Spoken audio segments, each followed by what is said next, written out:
Hello everyone. Today I will show you how to add link to TikTok profile. If you find this useful, then please leave a like and subscribe. So first you need to go to TikTok. And then you need to go to your profile. And then click on edit profile.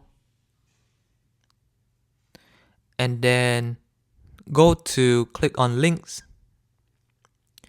And here you can add your Instagram link, your YouTube link, or other social media.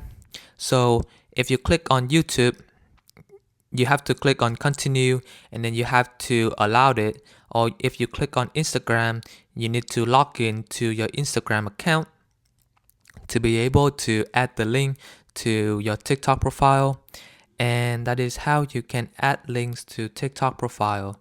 If you find this useful, then please leave a like and subscribe.